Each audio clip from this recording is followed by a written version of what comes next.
Hello everyone, welcome back to చిన్న చెరి official. ఈరోజు అయితే మంచి టేస్టీ అండ్ సింపుల్ రెసిపీతో అయితే వచ్చానండి. తోటకూర ఫ్రై సింపుల్ అండ్ టేస్టీగా అయితే ప్రిపేర్ చేస్తున్నాను. ఈ రెసిపీ అయితే ఎవరికి ఇష్టం ఉండదండి మ్యాక్స్ నాకు తెలిసి, కానీ వీక్కి వన్స్ అయితే తినాలండి.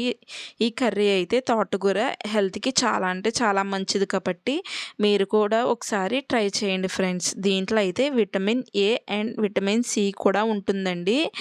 ఇది ఐస్‌కి అయితే చాలా పనిచేస్తాయండి. ఐస్ అయితే మీరు కూడా ఒకసారి ట్రై చేయండి.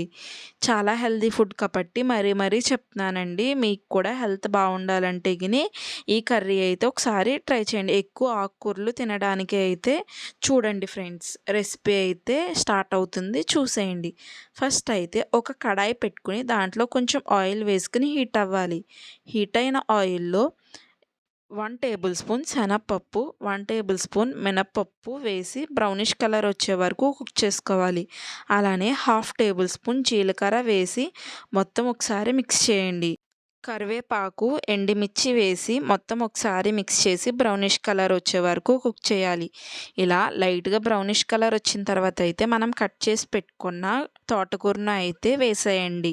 ఇలా తోటకూర వేసి దాంట్లో కొంచెం సాల్ట్ అలానే పసుపు వేసి ఒక ప్లేట్ అయితే వేసేయండి. ఇది చాలా టైం అండ్ ప్రాసెస్ తీసుకుంటుందండి. వాటర్ అయితే ఉంటుంది కదండి తోటకూరలో అయితే, అందుకు టైం అయితే పడుతుందండి.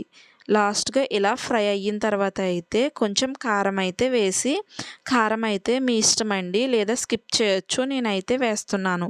ఇలా కారం వేసిన తర్వాత మొత్తం ఒకసారి మిక్స్ చేయండి. ఒక 5 మినిట్స్ తర్వాత అయితే కర్రీ అయితే రెడీ అయిపోతుందండి.